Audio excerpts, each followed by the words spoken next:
custodios y todo el suero que llevaba puesto y todo. Han aprendido al hijo de Vicente, el Vicentillo, sí. Vicente Carrillo, el azul, el Esparragosa. Exactamente, Esparragosa, el Vicentillo, cayó preso allá, ¿sí? Y entonces él pues joven, ¿sí? Ahí es donde las cosas que no controlan, dicen, ¿saben qué? Pues había un trato, camaradas, no se les olvide, ¿no? Era un trato en el que ustedes, el gobierno de Estados Unidos, los elementos de seguridad, con la familia, con el grupo del Chapo, había un trato. Entonces eso lleva implícito, por una parte, ¿sí?, la falta de control, cosa que hay que esperar, como por ejemplo probablemente se les desbocó el número de asesinatos, se les salió de las manos toda una serie de grupos que se han creado al calor de todo esto, muchas cosas, pero lo fundamental es eso, ¿sí? Ahora con la Reina del Sur pues está ocurriendo algo parecido, ¿sí? Le quitan un cargo y luego otro y otro y bueno, y le permiten que se arregle. La Reina del Pacífico. La Reina del Pacífico. No, la del Sur. No la Reina del Sur. La Reina del Sur es la de Pérez Reverte. Pérez Reverte. Bueno, ese es el ambiente. Entonces, el ejército, ¿sí?, el ejército está ya en la calle. Ellos han logrado de alguna manera, ¿sí?, el llegar a estabilizar esa en términos fundamentales.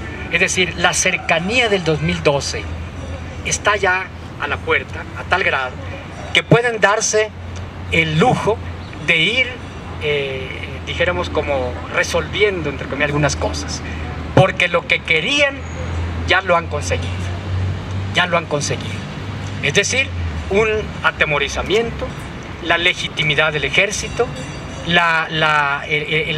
una serie de acciones prácticas como estas de los cateos, como estas de poner retenes y que ya no sabe uno si en realidad el que lo detiene es realmente un miembro del ejército realmente o es un narco, ¿sí?, que para los casos es lo mismo, pero no sabe uno.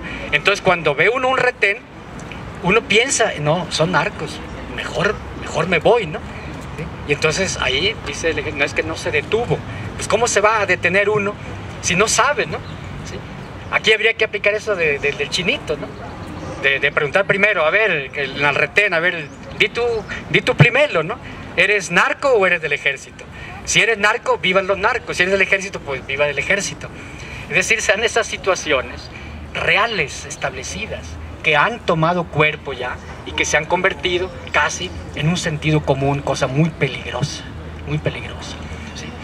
Ante eso, bueno, se desarrollan resistencias, los movimientos, ¿sí?, que hay, y ante eso, evidentemente, una de las cuestiones tiene que ver con la ley de seguridad, Es decir, en primer lugar, el planteamiento de la ley anula de por sí el considerando constitucional que ya tiene resuelto el problema del papel del ejército, ¿sí?, ya tiene resuelto.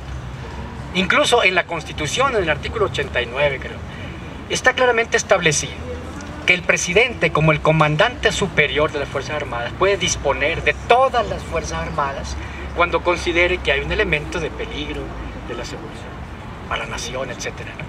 Ya está eso, ya está.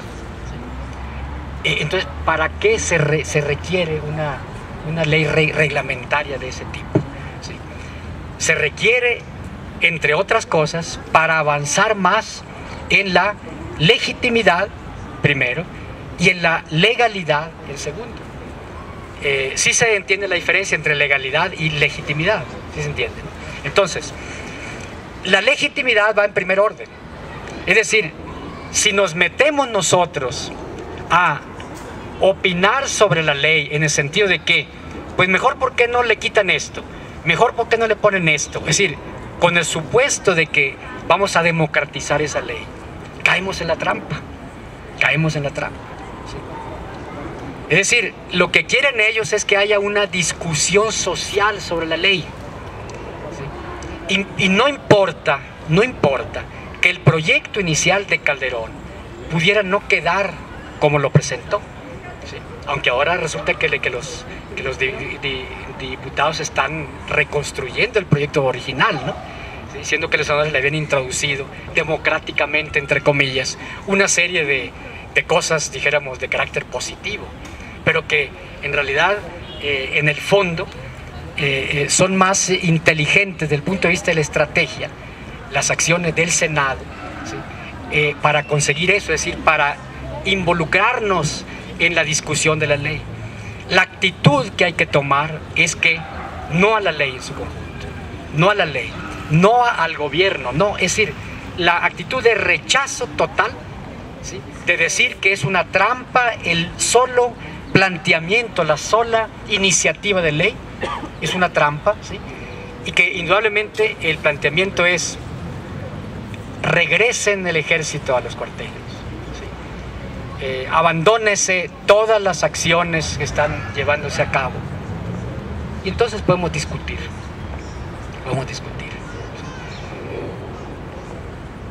de tal manera que el problema no es preocuparnos por leer la ley, por entender el articulado y por preocuparnos a ver qué propuesta hacemos desde el punto de vista de Morena, desde el punto de vista del movimiento de Sicilia, desde el punto de vista de un sindicato, desde el punto de vista de la UNAM, de Rectoría.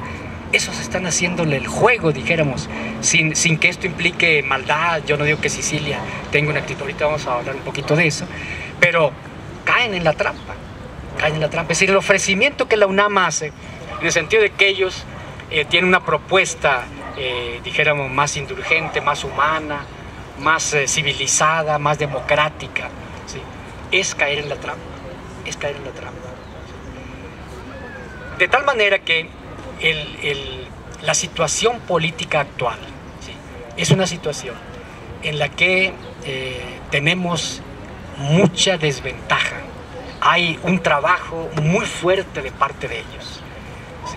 Hay un trabajo, dijéramos, el poder de seguridad político gubernamental norteamericano en México. Es decir, la entrada ya tranquilamente ya no de asesores, sino de boinas verdes, de hecho, ¿sí? De Rangers, ¿sí? Y amén pues de toda la construcción de las bases militares, que de hecho eso son, que están encubiertas como escuelas, ¿sí? Toda el establecimiento real por la vía del hecho, ¿sí? de la escuela militar norteamericana en México, ¿sí? En donde están, y ellos lo han dicho en la prensa, está la presencia pues del Mossad, de la policía de Israel, los colombianos, etcétera. La traída de ese embajador, ¿sí? Ese embajador que es un especialista, ustedes lo saben bien, es un especialista en contrainsurgencia, es un tipo que viene formado en la estrategia de la guerra permanente, que viene desde su estancia en Afganistán, en Colombia, en Argentina, con una acción claramente de entrometerse en la vida política. Hoy se ha creado una situación, ¿sí? De pérdida casi total de la soberanía nacional. ¿Sí? Hoy se ha generado un colonialismo de nuevo tipo.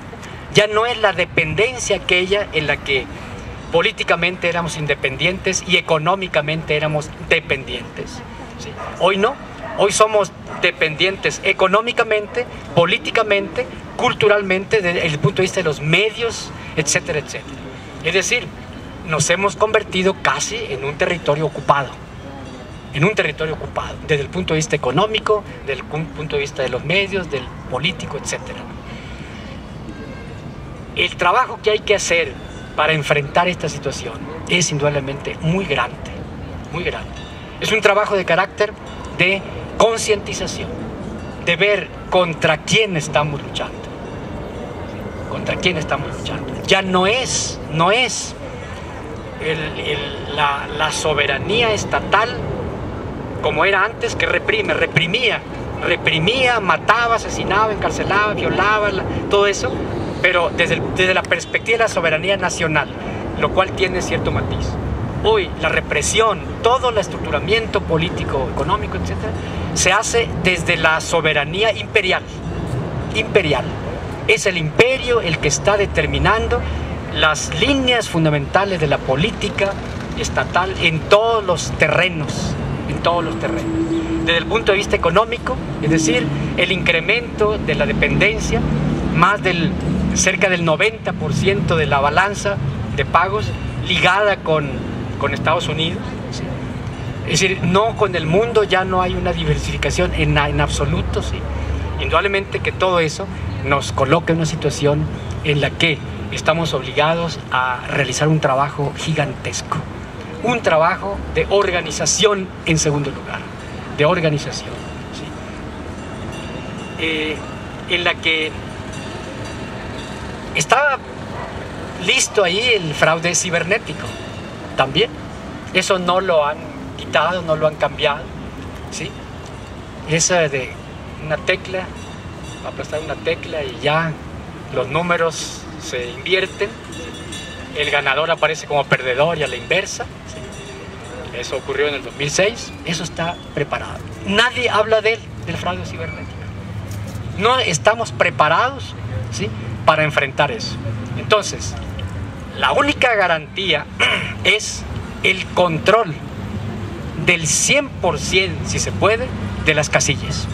Es decir, que haya presencia de Morena, que haya presencia del pueblo, ¿sí?, con una actitud combativa de pelear ahí por no permitir que los del PAN y del PRI, que son gritones, que son especialmente para eso, entrenados con años para hacer los cuchupios, las trampas, no hagan.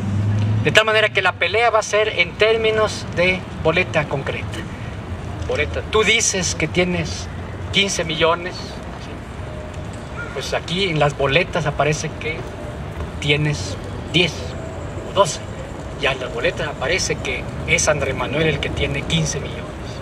Solo eso, ¿sí? Entonces el trabajo tiene que, el organizativo tiene que ser técnico electoral también. Es decir, no solo para promover el voto, combatiendo este miedo que se ha generado,